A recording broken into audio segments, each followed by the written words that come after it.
जब से GSTR 9 financial year 18-19 की ड्यू डेट गई है, तब से अब हमारे मन में एक क्वेश्चन ये आने लगा है कि फाइनेंशियल ईयर 19-20 की जीएसटीआर 9 भरते समय कौन-कौन से कॉलम है, ऑप्शनल है, किन-किन कॉलम्स में हमें डेटा फीड करना मैंडेटरी नहीं है, हमें किन-किन बातों का ध्यान रखना है। तो आपके सारे सवालों का जवाब मिलेगा दोस्तों, आप ये वीडियो के एंड तक बने रहिए। तो सबसे पहले हम बात करेंगे आपकी जो टेबल है, टेबल नंबर 4 की। सबसे पहली जो टेबल है जो बात करती है आउटवर्ड सप्लाई की। तो अभी तक क्या था दोस्तों इस टेबल में, सबसे पहले हम वो बात करेंगे। तो मैं आपको लेके चलता हूं जीएसटीआर 9 पे, टेबल नंबर 4 पे मैं आपको लेके चलता हूं, जो कि पार्ट 2 है जीएसटीआर 9 का। तो टेबल नंबर 4 बात करती थी जो भी आपकी आउटवर्ड सप्लाई है और आपकी एडवांस रिसीव्ड है उसके बारे में। बेसिकली टेबल नंबर 4 से आपकी लायबिलिटी बना करती थी। ये आप देख सकते हैं, आपके सामने है टेबल नंबर 4। पहले क्या था इस टेबल नंबर 4 में हमारे लिए, क्या ऑप्शनल था? हमारे लिए ऑप्शनल था दोस्तों, जो क्रेडिट नोट डेबिट नोट की डिटेल जाती थी, JIJKL इन 4 में जाती थी क्रेडिट नोट की डिटेल, डेबिट नोट की डिटेल, और जो सप्लाईज आप डिक्लेयर करते थे अमेंडमेंट के थ्रू। तो IJKL ये चारों अपने लिए फाइनेंशियल ईयर 18-19 तक ऑप्शनल थे। अब फाइनेंशियल ईयर 19-20 के लिए भी IJKL ऑप्शनल है। जी हाँ, इन चारों का जो नेट अमाउंट है वो आप ऊपर कहीं ना कहीं बी से लेके आपके जो 4ABCD है वहां आप उसको नेट ऑफ करके दिखा सकते हो। मैं ये चीज आपको कैसे बोल रहा हूं, इसके लिए आपको रेफर करना पड़ेगा नोटिफिकेशन नंबर 79। जी हाँ, उस नोटिफिकेशन नंबर 79 में लिखा हुआ है कि इन table 4 in second column, table 4 of paragraph 4। तो पैराग्राफ 4 बात कर रहा है इंस्ट्रक्शन की, उसमें जहां जहां 17-18 और 18-19 लिखा हुआ है वहां वहां आप 19-20 लिख दीजिए। तो मैं आपको इंस्ट्रक्शन पे लेके चलता हूं पैराग्राफ 4 में। आपके सामने पैराग्राफ 4 आ चुका है दोस्तों। इस पैराग्राफ 4 में ये जो टेबल है, इन टेबल के सामने जो कॉलम है जहां जहां 17-18 और 18-19 लिखा हुआ है वहां पे इन्होंने 19-20 और जोड़ दिया दोस्तों। तो मैं आपको लेके जाना चाहूंगा कहां कहां उन्होंने 19-20 और ऐड किया है। तो सबसे पहले आप देखिए टेबल नंबर 4I। इस 4I में उन्होंने लिख दिया फाइनेंशियल ईयर 17-18, 18-19 और 19-20 the registered person shall have option to fill table 4 to table 4E net of credit note. तो 4I बात करता था क्रेडिट नोट को दिखाने की, बट इस इंस्ट्रक्शन में उन्होंने ये बोल दिया कि आपको क्रेडिट नोट अलग से नहीं दिखाना है। 4B से लेके 4E जो आप ऊपर दिखा रहे हो उसी में नेट ऑफ क्रेडिट नोट करके दिखा सकते हो। 4J में इन्होंने 19-20 फिर से जोड़ दिया। 4J बात करता था आपके डेबिट नोट्स के बारे में। 4K एंड L जो बात करता था आपकी सप्लाई डिक्लेयर थ्रू अमेंडमेंट के बारे में, उसमें भी उन्होंने फाइनेंशियल 19-20 ऐड कर दिया है। तो आपको डेबिट नोट, क्रेडिट नोट और जो अमेंडमेंट के थ्रू आप सप्लाईज दिखाते हो वो आपको सेपरेटली दिखाने की जरूरत नहीं है। आप ऊपर बी से लेके ई तक में ही उसको नेट ऑफ करके दिखा सकते हो दोस्तों। बी से लेके ई तक या फिर आई और जे में जो आपका आ रहा है वहां पे आप नेट ऑफ करके दिखा सकते हो। तो ये तो थी टेबल 4 की बात। इसमें जो 17-18 में 18-19 में था वो की वही बातें अभी भी लिखी हुई है, तो इसमें कोई भी बदलाव नहीं है दोस्तों। अब हम चलते हैं टेबल नंबर 5 पे। तो जो 5 है, 5 बात करती थी आउटवर्ड सप्लाई जिसपे आपको टैक्स का भुगतान नहीं करना है। उसमें भी हम में ये था कि 17-18 और 18-19 में क्रेडिट नोट और डेबिट नोट आप चाहो तो सेपरेटली दिखा सकते हो, या फिर सप्लाईज जो आपने डिक्लेयर करी है थ्रू अमेंडमेंट वो भी आप सेपरेटली दिखा सकते हो। बट 19-20 में भी उन्होंने इसको सेम रखा है, आपको सेपरेटली दिखाने की जरूरत नहीं है। आप उसको ऊपर टेबल नंबर 5 में ऊपर ही आप उसको मर्ज करके दिखा सकते हो। तो 4 और 5 में कोई चेंजेस नहीं है, वो के वही ऑप्शन आपके पास है। अब सबसे बड़ी बात जो आती है वो आती है जो सीरियल नंबर आपका है 6B इनपुट की बात करता है, उस पे हम चलते हैं। पहले हम ब्रेकअप दिखाना मैंडेटरी नहीं था, बट अभी हमें ब्रेकअप दिखाना कुछ एक हद तक मैंडेटरी है। कहां कहां है वो मैं आपको दिखाना चाहूंगा दोस्तों। तो सबसे पहले मैं आपको लेके जाना चाहूंगा 6B पे। अब आपके सामने टेबल नंबर 6 आपको दिख रही होगी, detail of ITC avail during the financial year. तो 6A में हमें पता है कि 3B का ऑटो पॉपुलेट अमाउंट आता है, ये आने वाला है। 6B में पहले क्या था, हम इनपुट कैपिटल गुड और इनपुट सर्विसेज को अलग अलग दिखाने की बजाय हम इनपुट में ही दिखा सकते थे। बट अब क्या बदलाव आया दोस्तों, आपको कैपिटल गुड्स तो सेपरेटली दिखाना है। जी हाँ, आपको कैपिटल गुड्स तो सेपरेटली दिखाना है, बट इनपुट और इनपुट सर्विस का जो अमाउंट है, इनपुट और इनपुट सर्विस का जो अमाउंट है वो आप एक साथ दिखा सकते हो। जी हाँ, बिल्कुल आप एक साथ दिखा सकते हो। ये मैं आपको दिखाता हूं कि मैं कहां से ये चीज आपको बोल रहा हूं। ये आप देखिए, आपके सामने आपको दिख रहा होगा, for financial year 19-20 the registered person shall report the breakup of input tax credit as capital goods, कि कैपिटल गुड्स का तो आपको दिखाना है, and have option to either report the breakup of remaining amount as input and input services, और report the entire remaining amount under the input only. तो input और input services का आप चाहो तो अलग अलग दिखा सकते हो, या फिर आप इनपुट में डाल सकते हो, बट कैपिटल गुड्स का आपको सेपरेटली दिखाना पड़ेगा 6B में। अब बात करते हैं 6C और 6D के बारे में। तो 6C और 6D के बारे में इन्होंने लिखा है, after the entry ending the words entire input tax credit under the input row only the following entry shall be substituted.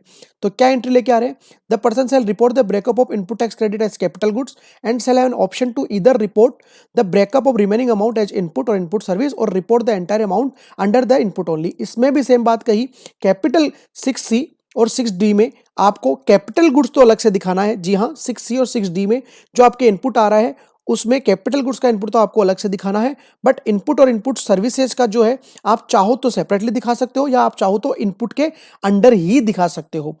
Last year एक चीज और थी दोस्तों, कि 6C और 6D का जो अमाउंट था वो हम 6D में भी दिखा पा रहे थे, 6C में ना दिखाने की बजाय। तो आप अभी भी ये कर सकते हो, 6C और 6D में जो अमाउंट आ रहा है वो केवल 6D में ले सकते हो, बट आपको ये ध्यान रखना है कैपिटल गुड्स का अमाउंट कैपिटल गुड्स में जाएगा, और इनपुट सर्विसेज का आप मर्ज करके इनपुट में भी दिखा सकते हो दोस्तों। अब हम बात करते हैं 6E के बारे में। तो 6E में भी वही बदलाव आया है। सबसे पहले हम देखते हैं 6E क्या है, इंपोर्ट ऑफ गुड्स। तो इसमें इन्होंने बोला है, इंस्ट्रक्शन में उन्होंने लिखा है कि कैपिटल गुड्स का तो सेपरेटली दिखाना है, और इनपुट सर्विसेज का आप इनपुट में मर्ज कर सकते हो, बट यहां पे थोड़ी सी एरर है इंस्ट्रक्शन में। 6E में इनपुट और इनपुट सर्विस अलग अलग है ही नहीं, 6E में केवल और केवल इनपुट ही होगा, क्योंकि 6E बात करता है इंपोर्ट ऑफ गुड्स की। तो इंपोर्ट ऑफ गुड्स जहां आ गया वहां पे सर्विस का तो बात ही खत्म हो गई है। तो यहां पे आपको कैपिटल गुड्स का सेपरेटली दिखाना है और इनपुट का आपको सेपरेटली दिखाना है। पहले क्या था, पहले इनपुट और कैपिटल गुड्स दोनों का आपको इनपुट में ही दिखाना था। तो ये हो गई हमारी 6E की बात। अब देखते हैं 6F में कोई बदलाव आया है क्या। 6F में कोई बदलाव नहीं है, उसमें आपको डायरेक्टली अमाउंट दिखाना है। तो टेबल नंबर 6 में इसके अलावा और कोई बदलाव नहीं है। बेसिकली जो चेंज आया है वो यही आया है इन नटसेल। पहले जो सारा का सारा अमाउंट हम इनपुट में डालते थे वो उसमें अब थोड़ा बदलाव आया है। कैपिटल गुड का कैपिटल गुड्स में डालना है, और इनपुट सर्विसेज का आप मर्ज करके इनपुट में डाल सकते हो दोस्तों, और कोई भी चेंजेस इसमें नहीं आए हैं। अब हम चलते हैं टेबल नंबर 7 में। टेबल नंबर 7 में भी कोई विशेष बदलाव नहीं है दोस्तों। अब हम चलते हैं टेबल नंबर 8 में। टेबल नंबर 8 में सबसे पहला जो आता है ए में, वो ऑटो पॉपुलेट अमाउंट आता है। तो आपके यहाँ पे 2A में जो ऑटो पॉपुलेट अमाउंट आएगा उसमें तो आप चेंज कर नहीं सकते हो। 2A में जो ऑटो पॉपुलेट अमाउंट आएगा वो 1 नवंबर 2020 तक आपके जीएसटीआर 2A के हिसाब से जो अमाउंट था वो यहाँ पे ऑटो पॉपुलेट होके आ जाएगा दोस्तों। अब हम बात करते हैं 6C की। 6C में 8C की। 8C में हम बात करते थे कि अगले साल हम जो इनपुट लेते थे वो हमें डिक्लेयर करना होता था। जैसे 17-18 का कोई इनपुट हमने 18-19 में लिया, वो यहाँ डिक्लेयर होता था। 18-19 का कोई 19-20 में लिया, स्पेसिफाइड पीरियड तक, वो यहाँ लिया। तो यहाँ पे चेंज क्या हो गई, यहाँ पे इन्होंने लैंग्वेज को बस यही चेंज किया है कि 19-20 का कोई इनपुट था, अगले साल आपने स्पेसिफाइड पीरियड तक लिया है, जो कि सेक्शन 16(4) में बताया गया है। तो वहां तक की डिटेल इसमें आ जाएगी। तो बेसिकली 19-20 का कोई इनपुट था वो आपने सितंबर 20 की जीएसटीआर 3B की ड्यू डेट तक भरने तक अगर लिया है, उस इनपुट की डिटेल यहां पे आ जाएगी। तो इसमें कोई विशेष बदलाव नहीं आया है। अब 8C में और देखते हैं इसके अलावा कोई और बदलाव आया है क्या टेबल नंबर 8 में। टेबल नंबर 8 में इसके अलावा और कोई भी बदलाव नहीं आया दोस्तों। अब चलते हैं हम टेबल नंबर 9 पे। टेबल नंबर 9 बात करती है detail of tax paid as declare in return file during the financial year. इसमें कोई भी बदलाव नहीं आया है। टेबल नंबर 10 और 11 जो बात करती है वो बात करती है सप्लाई और टैक्स डिक्लेयर थ्रू अमेंडमेंट। तो 10 और 11 में भी आपके लिए कोई भी बदलाव नहीं है। 12 और 13 आपके लिए ऑप्शनल कर दी गई थी 17-18 और 18-19 में। अब हम देखते हैं कि क्या ये अभी भी हमारे लिए ऑप्शनल करी गई है या नहीं करी गई है। इसके लिए मैं आपको लेके चलता हूं अगेन कॉलम में। Against serial number 10 and 11 after the entries the following entries shall be substituted. तो क्या एंट्री नहीं डाल रहे हैं दोस्तों ये, कि डिटेल ऑफ एडिशन और amendment to any of the supplied already declared in the return of the previous financial year, but such amendment were furnished in table number 9A, 9B और 9C of form GSTR 1 of April 20 to September 20 shall be declared year। ये हमें पता है कि 10-11 में हम amendment देते थे, चाहे उससे हमारा टैक्स बढ़ा हो या टैक्स रिड्यूस हुआ हो। तो अगर आपने 19-20 से रिलेटेड कोई अमेंडमेंट दिखाया है जो कि आपने अप्रैल 20 से लेके सितंबर 20 की जीएसटीआर 1 में दिखाया है, उसकी डिटेल यहां आने वाली है। टेबल नंबर 12 और टेबल नंबर 13 जो कि हम डिस्कस कर रहे थे, तो टेबल नंबर 12 के इंस्ट्रक्शन में इन्होंने साफ लिख दिया है, for financial year 1920 the registered person shall have an option to note to fill this table. तो टेबल नंबर 12 आपके लिए डिटेल में भरने की जरूरत नहीं है, आप चाहो तो उसको खाली भी छोड़ सकते हो दोस्तों। ऐसे ही टेबल नंबर 13 में भी इन्होंने लिख दिया है कि टेबल नंबर 13 भी आपको मैंडेटरी नहीं है भरना, आप चाहो तो टेबल नंबर 13 को भी खाली छोड़ सकते हो। अब हम बात करते हैं टेबल नंबर 14 पे आते हैं दोस्तों। टेबल नंबर 14 बात करिए differential tax paid on account of declaration table 10A 10 और टेबल 10 और 11। तो अगर 10 और 11 में आपने कुछ डिक्लेयर किया है तो उसकी डिटेल 14 में आएगी, तो इसमें भी कोई बदलाव नहीं आया है। अब हम बात करते हैं टेबल नंबर 15 में। तो दोस्तों टेबल नंबर 15 बात करती थी particulars of demand and refund, ये आपके लिए 19-20 में भी ऑप्शनल है। जी हां, मैं आपको दिखा देता हूं ये बात कहां लिखी हुई है।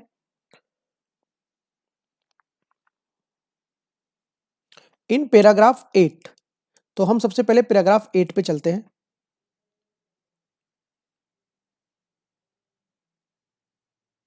ये आपके सामने है पैराग्राफ 8 जिसमें टेबल नंबर 15 की बात हो रही है।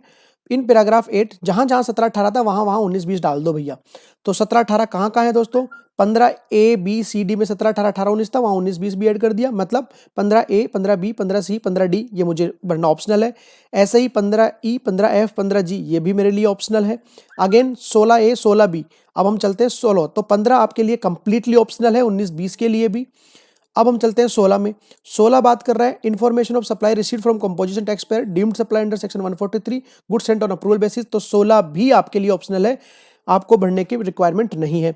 17 और 18 ये सबसे बड़ा क्वेश्चन है कि क्या आउटवर्ड और इनवर्ड की एचएसएन वाइज समरी देनी है या नहीं देनी है दोस्तों। तो क्या इस पैराग्राफ 8 में 17-18 में इंक्लूड है? जी हां, 17-18 भी इस पैराग्राफ में इंक्लूड है। इसका मतलब ये हुआ 17 और 18 भी आपके लिए भरना ऑप्शनल है दोस्तों। तो बेसिकली जो ऑप्शन 17 18 18 19 में थे ऑलमोस्ट वो सारे ऑप्शन आपके लिए 19 20 में भी है। मेजर जो चेंज जो आया है वो ये आया है, इनपुट का ब्रेकअप जो हम देते थे, input capital goods input service सारे को एक साथ हम इनपुट में डाल देते थे, कैपिटल गुड्स को भी इनपुट में डाल देते थे। यहां एक चेंज ये आया कि कैपिटल गुड को आपको कैपिटल गुड्स में रखना है, बाकी इनपुट और इनपुट सर्विस आप चाहो तो अलग अलग दे दो या फिर आप चाहो तो इनपुट में भी दे सकते हो। बाकी टेबल नंबर 15 16 17 18 ये आपके लिए ऑप्शनल है, टेबल नंबर 12 13 आपके लिए ऑप्शनल है। तो 12 से लेकर 18 तक ऑप्शनल है। टेबल नंबर जो 4 थी आपकी जिसमें डेबिट नोट क्रेडिट नोट अलग से देने थे, सेम टेबल नंबर जो 5 थी जिसमें आपको क्रेडिट नोट डेबिट नोट अलग से देने थे, वो आपको अलग से देने की जरूरत नहीं है। तो और सेम 8C में भी कोई खास चेंज नहीं है। 8C में आप जानते हो कि स्पेसिफाइड पीरियड तक अगर आपने 16/4 का फॉलो किया है, उस तक जो इनपुट लिया है वो इनपुट आपने यहाँ दिखा दिया है, तो उसकी डिटेल यहाँ पे आ जाएगी। टेबल नंबर 8A जो बात करती थी जीएसटीआर 2A की, तो अगर 1 नवंबर 2020 तक जो डेटा पॉपुलेट हो गया है 2A में, उसका फिगर यहाँ आने वाला है। तो बस आपको ये ध्यान रखना है कैपिटल गुड्स का इनपुट आपको सेपरेटली देना है, बाकी आप 17 18 18 19 में जो करते हुए आए हो जीएसटीआर 9 में वो आप कर सकते हो, और आप ब्रेकअप देना चाहते हो तो आप ब्रेकअप भी दे सकते हो दोस्तों। जल्दी हम आपके सामने डिटेल डिस्कशन के साथ भी आएंगे 19-20 में कि 18-19 की जो चेंजेस 18-19 से रिलेटेड जो चीजें थी 19-20 में आपने दिखा दी है, उनमें क्या हम अप्स एंड डाउन्स कर सकते हैं, उनको कैसे रिपोर्टिंग कर सकते हैं, इसके साथ भी इसका भी एक जरूर वीडियो लेके आएंगे। अगर आपको अभी कोई डाउट है तो आप हमारे साथ कमेंट बॉक्स में शेयर कर सकते हैं। हमारी कोशिश रहेगी कि जल्दी से जल्दी हम आपका डाउट रिजॉल्व करने की कोशिश करें। अगर आप चैनल पर नए दोस्तों तो चैनल को भी सब्सक्राइब कर लीजिए, बेल आइकन पर क्लिक कर दीजिए। Thank you so much. जय हिंद, जय भारत।